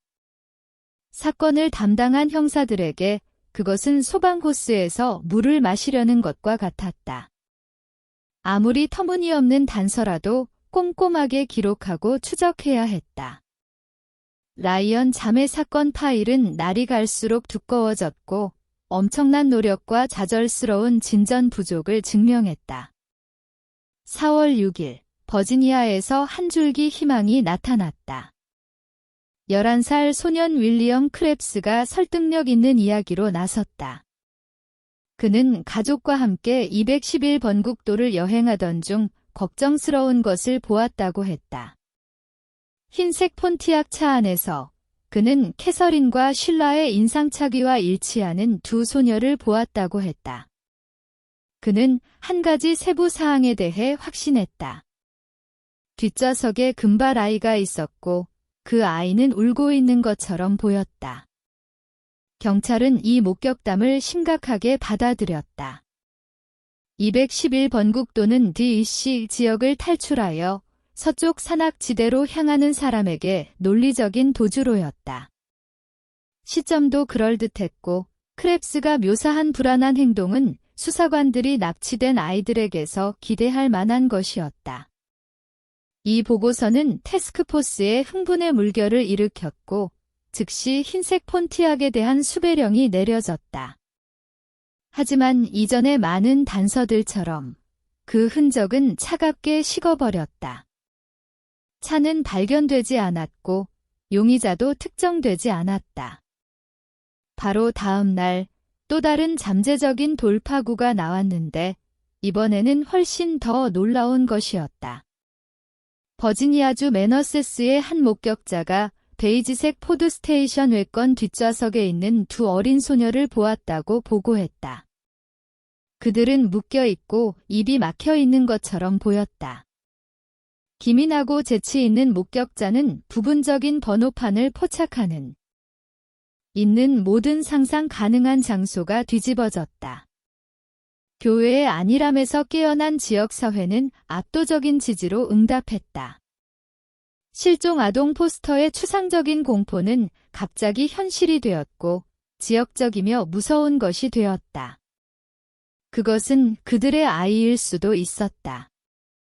라이언 가족과 서로에게 낯선 수백 명의 자원봉사자들이 수색에 참여하기 위해 나타났다.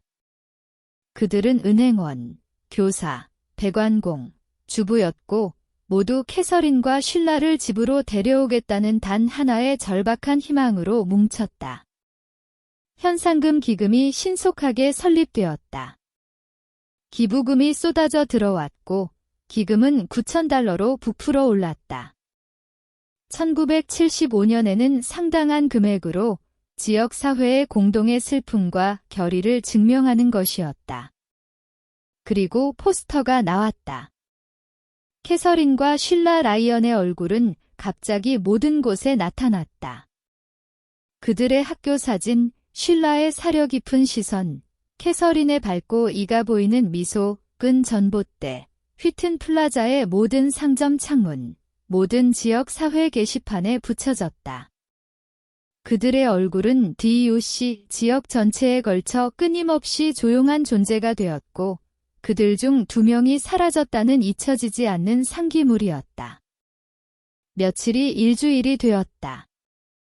수색의 초반 열광적인 에너지는 암울하고 힘든 일상으로 바뀌기 시작했다. 소녀들을 살아서 건강하게 찾을 것이라는 희망은 몰아치는 폭풍 속에서 깜빡이는 촛불이었다. 그리고 소녀들이 사라진 지 열흘 후 라이언 가족의 전화기가 울렸다. 4월 4일이었다. 메리는 이제 늘 그렇듯 떨리는 목소리로 전화를 받았다. 전화기 저편의 목소리는 낯선 사람의 목소리였고 낮고 왜곡되어 있었으며 의도적으로 변조되어 있었다. 그가 뱉은 말은 순수하고 고통스러운 희망과 공포의 충격을 그녀에게 안겨주었다. 내가 그 애들을 데리고 있다. 전화 건 사람은 직설적이었고 그의 어조는 차갑고 사무적이었다. 그는 돈을 원했다. 그들의 안전한 귀환을 위해 1만 달러를. 숨막히는 순간 납치의 공포는 해결 가능성에 의해 가려졌다. 그들은 살아있었다. 누군가가 그들을 데리고 있었고 돈으로 다시 데려올 수 있었다. 이제 모든 전화를 감청하고 있던 경찰이 엿들었다. 전화 건 사람은 구체적이고 상세한 지시를 내렸다. 돈은 서류 가방에 넣어야 했다. 전달 장소는 애너폴리스 법원의 특정 화장실이었다. 그는 시간, 경로, 그리고 경찰은 안 돼라는 엄중하고 소름 끼치는 경고를 했다. 존과 메리는 무엇이든 할 준비가 되어 있었다. 그들은 가진 모든 돈을 주고 집을 담보로 잡고 길거리에서 구걸해서라도 그 1만 달러를 마련했을 것이다. 하지만 경찰은 냉정하고 계산된 결정을 내려야 했다. 그것은 진짜 몸값 요구일 수도 있었다. 그것은 또한 그들의 절박함을 이용한 잔인하고 기회주의적인 사기일 수도 있었다. 가족의 돈을 위험에 빠뜨리는 것은 선택지가 아니었다. 타협은 전략적인 도박이었다. 그들은 서류 가방에 $1,000만 채워 전체 금액처럼 보이게 배열했다.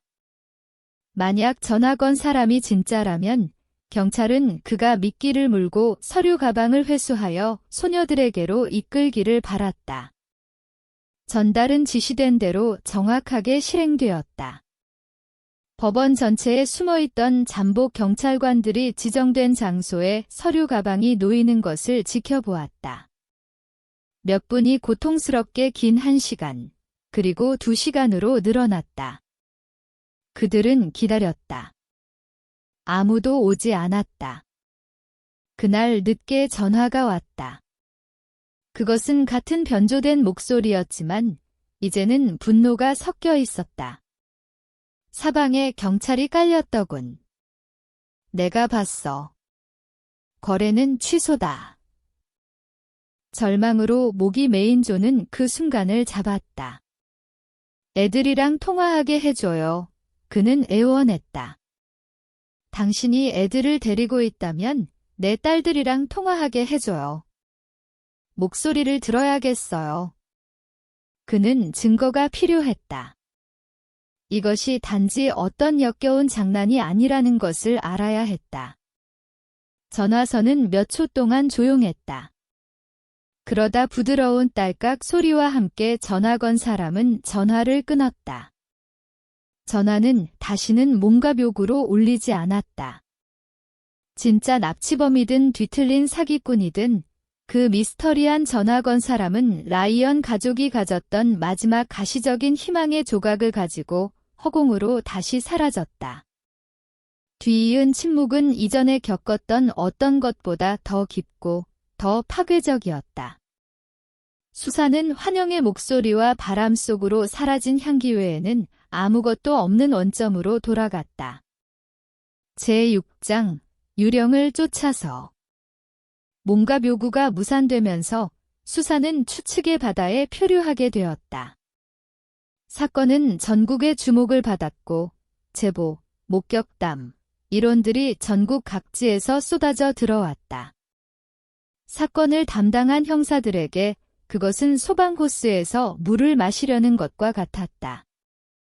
아무리 터무니없는 단서라도 꼼꼼하게 기록하고 추적해야 했다.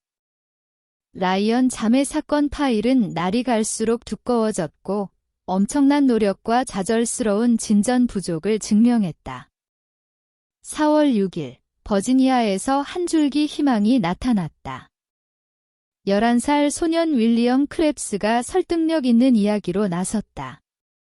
그는 가족과 함께 211번국도를 여행하던 중 걱정스러운 것을 보았다고 했다. 흰색 폰티악 차 안에서 그는 캐서린과 쉴라의 인상착의와 일치하는 두 소녀를 보았다고 했다. 그는 한 가지 세부 사항에 대해 확신했다. 뒷좌석에 금발 아이가 있었고 그 아이는 울고 있는 것처럼 보였다. 경찰은 이 목격담을 심각하게 받아들였다. 211번국도는 DC 지역을 탈출하여 서쪽 산악지대로 향하는 사람에게 논리적인 도주로였다. 시점도 그럴듯했고 크랩스가 묘사한 불안한 행동은 수사관들이 납치된 아이들에게서 기대할 만한 것이었다. 이 보고서는 태스크포스의 흥분의 물결을 일으켰고 즉시 흰색 폰티악에 대한 수배령이 내려졌다. 하지만 이전의 많은 단서들처럼 그 흔적은 차갑게 식어버렸다. 차는 발견되지 않았고 용의자도 특정되지 않았다. 바로 다음 날 또 다른 잠재적인 돌파구가 나왔는데 이번에는 훨씬 더 놀라운 것이었다. 버지니아주 매너세스의 한 목격자가 베이지색 포드 스테이션 외건 뒷좌석에 있는 두 어린 소녀를 보았다고 보고했다. 그들은 묶여 있고 입이 막혀 있는 것처럼 보였다. 기민하고 재치 있는 목격자는 부분적인 번호판을 포착하는 조각들이 마침내 제자리를 찾았다. 피자 가게로 가는 목가적인 산책, 쇼핑몰에서의 납치, 하이어츠빌 지하실에서의 고문, 그리고 외딴 버지니아 산의 모닥불에서의 마지막 끔찍한 모독. 아무도 상상하지 못했던 것보다 더 잔인하고 계산된 끔찍하고 완전한 진실이 마침내 차갑고 단단한 땅에서 파헤쳐졌다. 제12장 불완전한 정의. 로이드 웰치 자신의 진화하는 자백, 그의 가족으로부터의 확증된 증언, 피 묻은 지하실에서의 물리적 증거, 그리고 테일러스 마운틴에서의 정황적이지만 강력한 발견물 등 산더미 같은 증거로 무장한 검찰은 마침내 준비가 되었다. 2015년 7월 캐서린과 쉴라 라이언이 휘튼 플라자로 떠난 지 40년 4개월 만에 버지니아의 대배심은 로이드 웰치 주니어를 1급 중범죄 살인 2건으로 기소했다. 기소장에는 살인이 성범죄 과정에서 저질러졌다고 명시되어 있었는데 이는 범죄의 진정한 공포를 강조하는 세부 사항이었다. 기소는 획기적인 순간이었다. 만약 이 사건이 재판에 회부되어 유죄 판결을 받는다면 그것은 미국 법률 역사상 기록을 세울 것이었다. 즉, 시신이 전혀 발견되지 않은 사건에서 살인과 유죄 판결 사이에 경과한 가장 긴 기간. 검찰은 또한 로이드의 삼촌이자 하이어츠빌 집의 소유주인 리처드 앨런 웰치를 용의자로 공개적으로 지목했다. 그러나 그들은 그의 연루를 강력하게 시사하는 증거가 있지만 법정에서 그에 대한 유죄 판결을 확보하기에는 충분하지 않다고 결론 내렸다. 리처드 웰치는 법적 책임을 면할 것으로 보였다. 이 순간으로 이끈 수사의 규모는 엄청났다.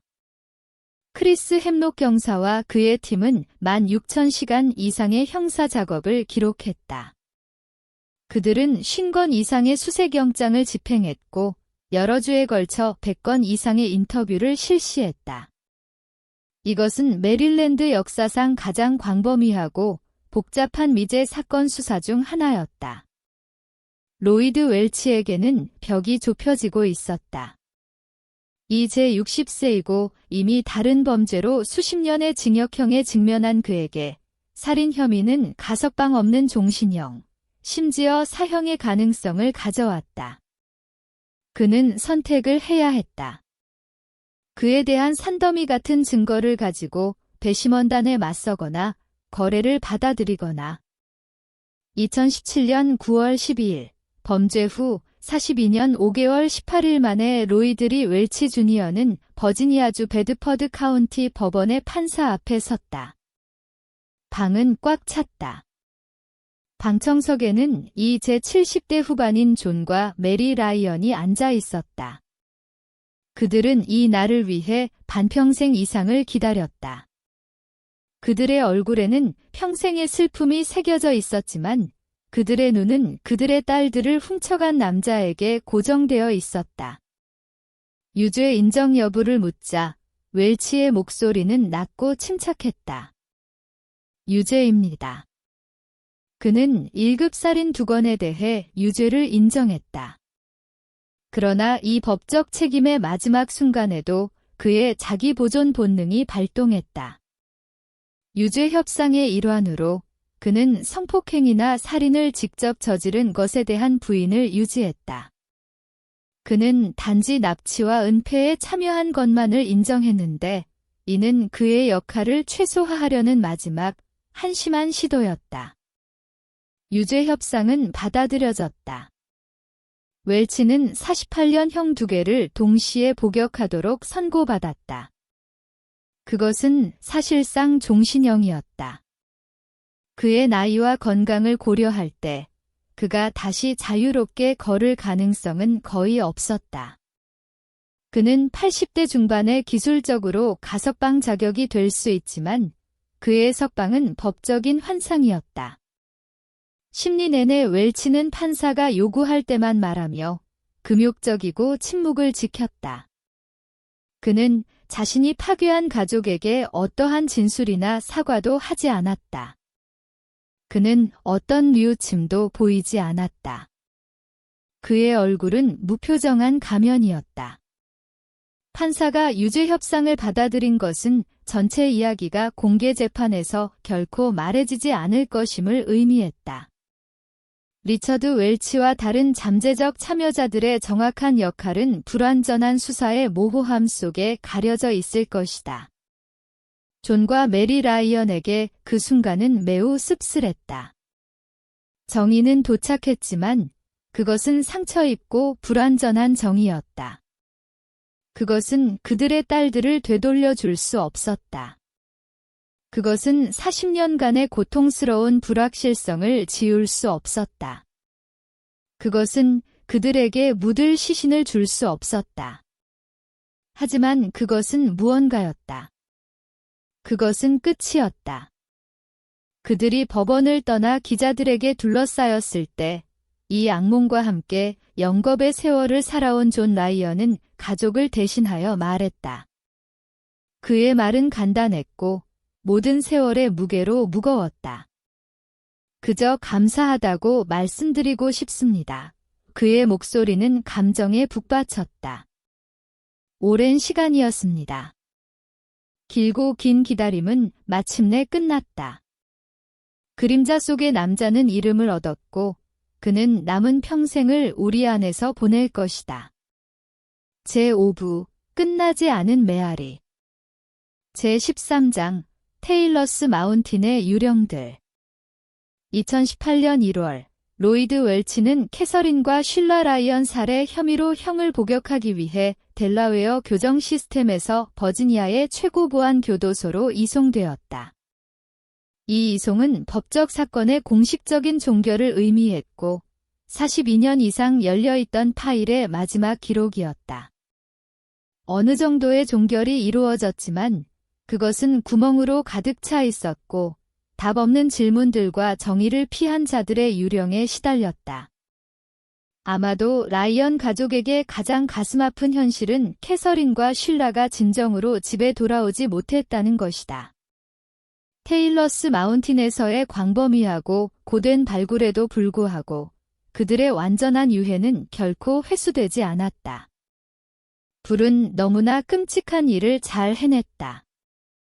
이것은 이제 80대인 존과 메리 라이언이 딸들에게 적절한 장례를 치러줄 수 없었음을 의미한다. 방문할 묘비도 없고 애도할 단 하나의 신성한 장소도 없다. 그들의 슬픔은 정처 없이 떠돌고 딸들의 죄는 산의 흙에 흩어져 사라졌다. 이 깊은 미완의 상태는 계속되는 조용한 고통의 원천이며 결코 완전히 치유될 수 없는 상처이다. 공범의 문제는 크게 남아있다. 로이드의 삼촌인 리처드 앨런 웰치는 용의자로 지목되었지만 단 한 건의 혐의도 받지 않았다. 로이드 자신의 자백에 따르면 리처드는 중심인물이었고 자신의 지하실에서 일어난 학대와 살인의 주범이었다.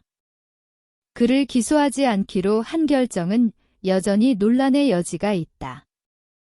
검찰은 유죄 판결을 위한 증거가 불충분하다고 밝혔지만 그의 유죄에 대한 도덕적 확신은 공중에 떠돌며 심각한 불의로 남아있다. 살인자가 자유롭게 걸어 다녔는가? 더욱이 웰치 가족 자체는 더 어두운 비밀을 품고 있는 것 같다. 또 다른 사촌인 토마스 웰치는 은폐가 가족의 일이었다고 시사하는 공개적인 발언을 했다. 우리 가족 내에 그것을 은폐하려는 음모가 있었습니다.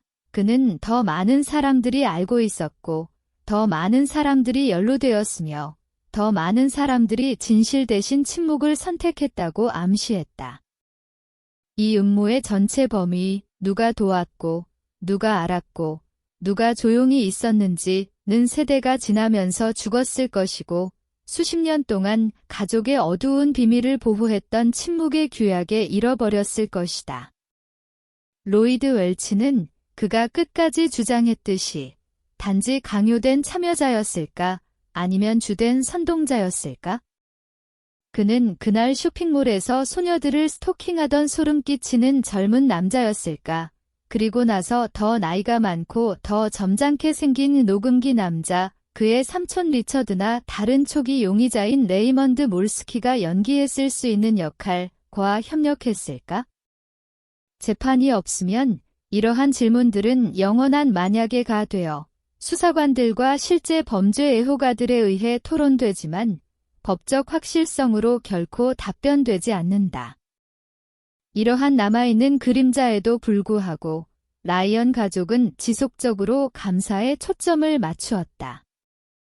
그들의 공개 성명은 딸들을 잊지 않게 해준 미제 사건 형사들에 대한 감사로 가득했다. 크리스 햄록 경사와 그의 팀은 불가능한 것을 해냈다. 그들은 구식 경찰 업무와 현대 심리 전술의 조합을 사용하여 시신도 없고 제한된 물리적 증거만 있는 40년 된 살인 사건을 해결함으로써 화석화된 사건에 생명을 불어넣었다. 국립실종 및 착취 아동센터가 말했듯이 그들의 작업은 전례 없는 것이었다. 라이언 자매의 실종은 DEC, 교회와 국가의 분수령이 되는 순간이었다. 그것은 잔인한 각성이었고 교회 안전의 구조를 폭력적으로 찢는 것이었다. 이 사건은 한 세대의 부모들이 세상을 보는 방식을 근본적으로 바꾸었고 어린 시절의 어휘에 낯선 사람 위험지라는 새롭고 무서운 어휘를 도입했다. 캐서린과 쉴라와 같은 아이들이 즐겼던 자유, 혼자서 쇼핑몰까지 0.5마일을 걸을 수 있는 능력은 하룻밤 사이에 사라지고 새로운 경계와 두려움의 시대로 대체되었다. 결국 캐서린과 쉴라 라이언의 이야기는 여러 겹의 비극이다. 그것은 밝은 봄날 오후에 삶을 도난당한 두 어린 소녀의 이야기이다. 그것은 슬픔과 불확실성을 통한 한 가족의 40년에 걸친 여정의 이야기이다. 그것은 포기하기를 거부한 한 형사의 흔들리지 않는 이야기이다. 그리고 그것은 조용한 교회 쇼핑몰, 눈에 띄지 않는 가정집, 외로운 산길의 가장 평범한 외관 뒤에 숨어있을 수 있는 악에 대한 소름 끼치는 상기물이다. 남아있는 질문들은 범죄의 복잡성과 정의의 한계를 증명한다. 그러나 한 가지 진실은 부인할 수 없다. 퇴색한 헤드라인과 미제 사건 파일 뒤에는 시간에 멈춘 두 어린 소녀가 있다. 10대의 문턱에선 12살 소녀와 불꽃 같은 성격의 10살 소녀. 그저 피자 한 조각을 먹고 싶었던 두 자매. 그들의 이야기는 진실을 찾는 것이 아무리 오래 걸리더라도 우리가 순수한 이들에게 빚진 빚이라는 것을 상기시키는 영원하고 침울한 메아리가 되어 남는다.